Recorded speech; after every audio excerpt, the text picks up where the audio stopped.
everyone. So I am going to talk about our Cyber Safety for Vulnerable Populations project and how we're trying to set up a national cyber safety support system in Ireland. Some sound, which I'm not sure. So these are, I'm going to introduce basically three personas. These are real quotes from people that we met as part of interviews, and it kind of gives you a picture of where we're trying to come from. So, I'm Brendan. I have a medical appointment in Dublin, but I need to set up online banking to book my bus there.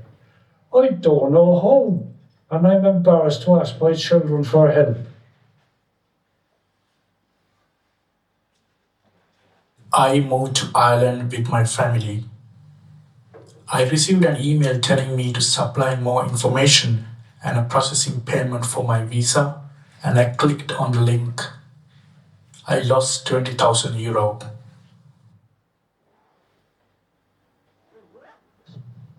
Hi, my name is Mary. I'm a victim of domestic abuse. I would feel much safer if I knew how to keep my activity online private and secure. So these are like three real people we met as we went out and talked to people about cyber safety. So the problem you can see is that there's lots of different issues going on, and it's quite often unique to maybe the specific vulnerability that person has. So there was a report done in Ireland where 18,000 citizens were asked what should Irish researchers be working on. And most of those citizens said you should be helping older people. They're being left behind as everything goes digital. They can't access public transport. They can't access medical services. And this is becoming a really big issue in our society. So we decided to, in the first instance, focus on older adults. And then the hope is to move on to other vulnerable populations after that. So again, these are some quotes. I just want to feel safe. This is by older adults. You'd be in tears over how they'd scam people. And how do you know if you're safe or not? So older people are 6 times more likely, lose 6 times more money than younger people to scams. And most of this is because older people have more money. So the problem is that if an older person loses money to a scam or fraud, they often see themselves as having no way to recoup it. They can't go out and work for another 10 years to get their money back. That money is their pool of savings, and if they lose it, it's a much bigger issue. In the last year in Ireland alone, older people lost 1 billion to scams and online scams and fraud. Last year, so in 1 year, only older people and only in Ireland, which is kind of crazy.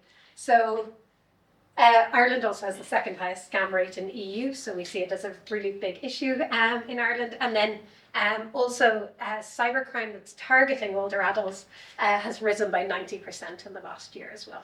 So they're kind of seen as good targets. Who's first? UK's first?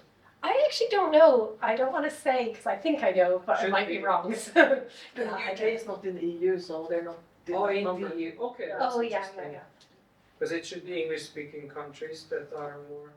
Yeah, interestingly, we thought originally it might be linked to English-speaking countries, and then we looked at the cybercrime rates that looked not just in the EU, and it wasn't just English-speaking countries. Ireland seems to be particularly targeted, not just because it's English-speaking, so that's a bit confusing, because we assumed the trend would be the same for English-speaking countries like the UK and US, but it's not. It's going up quicker for Ireland. Do you want to ask a question now? No, it's not a question, but a comment. Okay. In Norway, we have the beautiful, naive approach that if it's in Norwegian, it's probably not a scam. That's nice. No, that's not more. Not true. Yeah. Because famously, actually, Google Translate doesn't exist. So, True. So we went out and we talked to 116 older adults, one-to-one interviews, and this is what came out. So they felt they had no one to turn to. The people supporting them, like digital educators or caregivers, also felt they didn't have the skills, and they felt there was no information available. They didn't know where to go for help. And as a result of this, many avoided technology. That was the biggest thing that came across, was just complete disconnect from any technology because they kind of didn't know where to start, and were concerned specifically about their security. Can't complete daily tasks was a really big thing. And then this isolation. So we have quite a lot of people living in rural Ireland, and this kind of isolation when you can't access technology or video call family was a really big thing. Or like some people talked about just wanting to meet people, like they're older, they just want to meet people and they can't trust doing it online, or have had a bad experience of doing it online. So what have we been doing? So like I said, we started with 116 open interviews. So this was very broad. What technology do you use? How do you find using it? Do you have any supports? And yeah, people were anxious. They felt they had no one to ask, and they were also embarrassed. And there's this huge stigma around saying you were a victim of cybercrime, or admitting that you can't use online banking or things like that, and not wanting to ask their children, because sometimes the children get frustrated and aren't the most helpful. I know, with my own parents. Yeah, nods. What we did then, so out of these 116 interviews, we came up with a list of needs, and we also came up with a list of like suggested support. So these were partially based on, we asked them, listen, we've got some funding, what do you think we should work on? And then also looking at the needs and us coming up with our own support. So then we went back out and we did this voting activity. So we asked them, okay, what do you think we should prioritize? Because we can't solve everything. We need to know what's your specific cyber safety concerns, and then like what specific supports are most important to you. So they said they want one-to-one support, something to hold, like a physical booklet they can keep by their laptop or in their handbag. Courses are really beneficial, and just this emphasis on social learning as well. Like having a cup of tea and chatting to someone is so much nicer than trying to like learn through a computer screen or something. So this is how they wanted the support, but this is the specifics, like areas they wanted support in. So how to avoid scams, how to stay private online, how to manage passwords, how to navigate online banking, and then what to do if you're hacked. So what we went about was trying to come up with like answers to all these things. And I'm going to try to present some of the answers we've come up with for the password management thing, because you're the best room to get feedback on that for. So hopefully it's in line with what you think, but actually we're at a good stage where we're just developing it. So, feedback is welcome. Yeah, and like a lot of this, we didn't know the answers to, like what to do if you're hacked. We were like, I didn't go to the police, I guess, but like, how can you convince the police to listen to you? And we had to actually do loads of like asking different people in order to find out what advice we wanted to give. And a lot of that was working out exactly what people's rights were.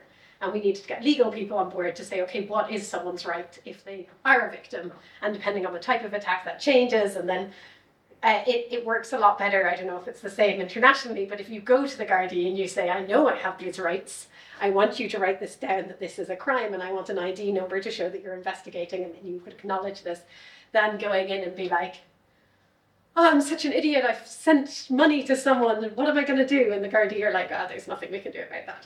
That's kind of empowering people to go in and tell the police what should be done, we think is effective.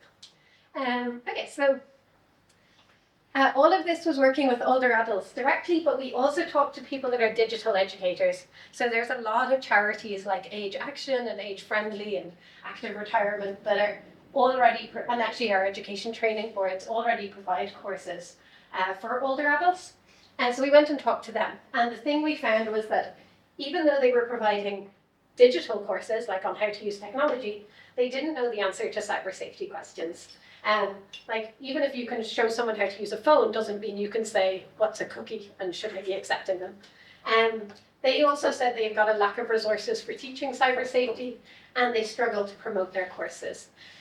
Because we actually had in a few situations where we would talk to older people in the community, and they'd say, I'd love to be doing a course on technology. And then we talk to the digital educator and they're like, we have a course every Tuesday, we can't get people on it. So there's kind of like a mismatch because there's not enough funding to kind of promote the courses. So what we did is we developed firstly a card game. which is a cyber safety card game. It's got 4 areas, so password management, staying private, handling scams, and then there's kind of like these wild cards, but I think there's also what to do if you're hacked. It's just not shown here, which are kind of the key areas people wanted information in. And that kind of comes into our social learning. It's a bit of fun, and people learn while they do it. We've got our cyber safety booklet, which is just a soft copy booklet that people can put in their bag. And actually our feedback on the booklet was they wanted it 3 times more information in it. So we're now going back to add in more content, which we were trying to reduce it as much as possible. So that's kind of interesting and good. We have our website, which will be launching in the next 2 weeks, which is like cybersafety.ie, because it kind of gives us like a one-stop shop to put up all our resources and then direct people towards if they're looking for information. Please don't hack it, anyone. I'd like it to last at least 3 weeks. Charge accepted. No. And then what we're also doing is we're building this support near me tool, and that'll go on our website, and you'll be able to look up any digital skills courses in your area, any support that's in your area, and we'll also have icons to say whether they're giving digital skills or whether they're giving cyber safety skills or whether they can give both. To kind of draw attention to the fact that we want people to be able to offer cyber safety and digital skills. And then so we're kind of in the middle of this. This is like a snapshot, but actually while I'm here, my team is testing the card game. We're on our 3rd iteration of testing now, just to try and improve it and make it as useful as possible. What we want to check is that if we post someone out the card game, can they actually figure it out and play it themselves, which is very different to like me teaching you how to play the card game and then watching you play. So yeah, we're doing a series of like Think Aloud, which is where they kind of like go through the resources and tell us what they're thinking. We did diary studies where we send them out the resources in the booklet and they make note of how they've used it. And then throughout we kind of had this participatory design process. So we had some of the same people came all the way through this process, and now we're at the end stage where we're doing like focus groups of people playing the game and things like that. So my next slides are about the password advice that we're currently giving. So this is the bit I was actually like, should I just remove these slides and not take criticism? But no, I'm open to it. Okay, so this is the advice we're giving on password management. So think about your most important accounts. We give some ideas of accounts. And for each of these, create a unique password. So we're trying to get them to come up with like maybe 5 of their most important accounts and get them to just create a unique password for those. Write down these passwords in a notebook or consider using a digital password manager. So we're kind of iteratively getting feedback on these, and they were like, what does that mean, use a digital password manager? So popping in that sentence is not enough to get people, but that's kind of what we're finding out. And then if you trust a family member to keep your password safe for you, do so. However, this person must bear the responsibility alone and not disclose your password to anyone else. So this actually, again, iteratively came up, and we originally didn't have that. And then we were like, do you know what, feasibly for older adults that are trying to get someone else to help them with technology, if they trust someone and they're willing to do this, then they're going to do it anyway. So I'm like looking at faces in the room to get feedback. But yeah, we kind of decided that Now or at the end? maybe we'll wait to the end because there'll be lots of feedback on this probably. Okay, and then don't give someone over the phone, a stranger, your password. And there's no need to regularly change this password unless you know it has been compromised. We originally didn't specifically state that, and you'll see as we're giving the advice, people were like, this is overwhelming. I have to be changing it all the time. I have to be doing this, I have to be doing that you're saying. And we're like, oh no, you don't need to change it all the time. And they were like, oh, we just assumed we're adding your advice onto the advice we already knew, which wasn't great. So we're kind of explicitly saying it now. So how to create a password, use a sentence, recall that spaces count as special characters, but actually it's quite frustrating because you probably know a lot of websites don't allow spaces. So we're kind of giving this advice and then they try to use spaces and they get their password rejected, which is kind of frustrating. And then a sentence should be one you can say easily, and if you can, it should naturally include special characters and numbers. We do give an example, which I know does make people just use that example, which is a bit of an issue, but people were not getting what we were trying to explain to them at all unless we included an example. And then we have consider enabling two-factor authentication. So interestingly, in Ireland, all banks use like a two-factor verification for any purchases. And most people had no issue with using that. They were like, oh yeah, I actually feel safer. Like it's a bit of an inconvenience, but you know, I'm used to it now. But then when we told them to use two-factor authentication, it was like not a hope. So yeah, once it was integrated in what they were already doing, it was okay. And then our advice for password compromise, actually, we realized was kind of complicated because we kept needing to like caveat different things. But anyway, so stay alert for notifications. If you receive a notification warning you about suspicious activity, do not click the links in the message. So this was because we were like, we basically did a think aloud exercise where we gave them a password compromise notification, and we were like, what would you do now? And they were like, well, obviously not click it. That's, I know that. And we're like, no, okay, no, we actually need you to do something about this message though. So we're now saying, don't click it, but go directly to the website and log in as normal and see basically if there's something there that says anything about it. And then try logging into your account. If you can log in, go to the settings and change your password. If there's an option to log out of all devices, do that. And double check that your recovery email and phone number is your own as well. And then it's like, so some people then, they can't log in because someone's changed the password or something on them. And it's like, okay, we'll try using the forgot my password and using your recovery in order to get access back to your account. And then we weren't really sure. I'm like, if that doesn't work, then contact your service provider to try to redeem your account. There's not much on a lot of service providers you can do. We're not really sure. And then report the compromise. We're trying to actually get people to report the compromise no matter what, because we think it'll just be good for statistics on this type of stuff. So yeah, that's the scary part of my talk. Oh no, wait, I've got one more awful bit that I need to get feedback on for me. So this is our card game, and these are the cards on password management. So the idea is the higher the number, the better the advice. So this is bad advice. So this is actually like -2 or something. And then after that, it's kind of like trying to get better and better advice as you go on. Again, we can revisit this at the end for feedback. Do you want more time to make sure you've read them all and you've written your comments? You're staying out on Friday, right? So. Oh no. Okay, so based on all this, so yeah, like I said, we've got our booklet, which we're still testing. We've got the card game, which we're still testing. And we also did an e-learning course specifically for digital educators. So this is people that do have digital skills, but just need to know like information about information about cybersecurity. Because actually we did find that they were kind of making up information a little bit, in that like you went to one digital educator and they'd say, oh, I tell everyone you shouldn't accept any cookies whatsoever. They're tracking you, they're stealing all your data, they're following you. And you're like, okay, well, that doesn't really seem like an easy way to use the internet in the EU right now. And then another digital educator would say, accept all the cookies, it's just a requirement now, don't even bother reading anything, just press accept. And we're like, okay. And actually, one of the things that came out from talking to other people is that they really want to understand the why.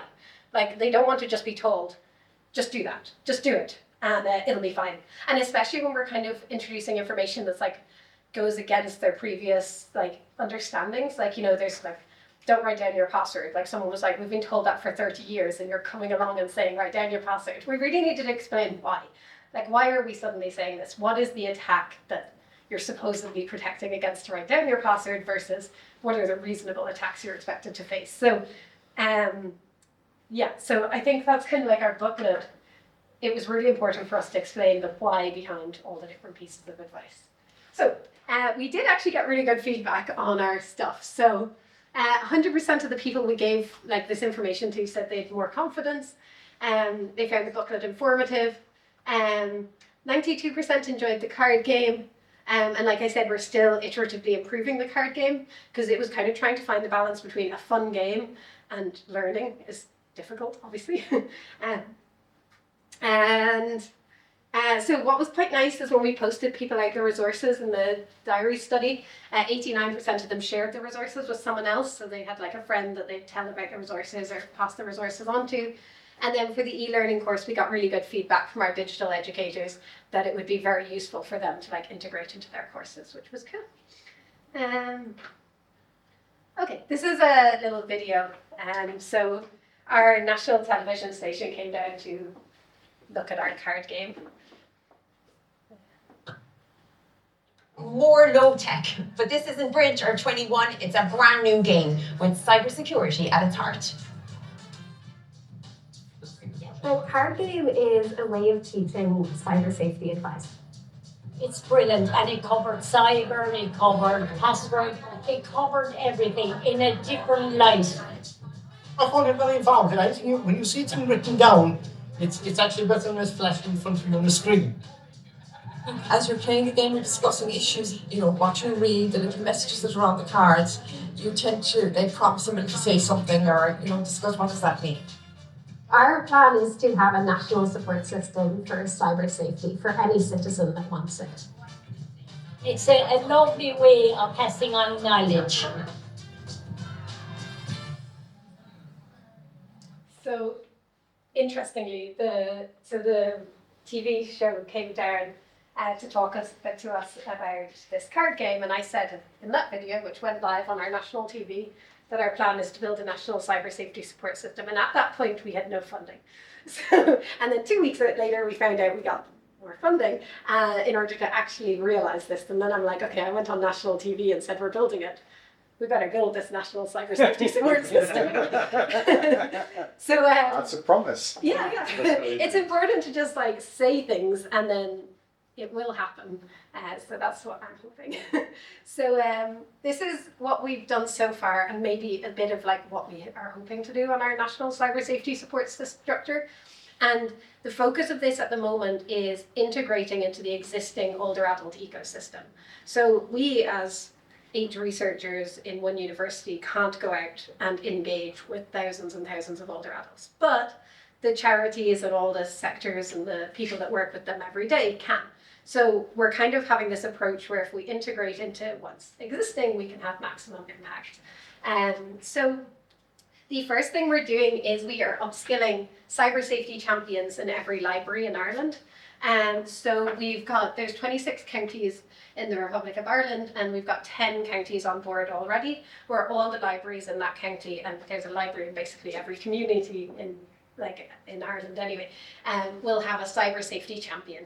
And the library will also have a cyber safety charter, and anyone will be able to come in and ask questions about cyber safety, and if those champions need more answers, we'll be there as well to help them.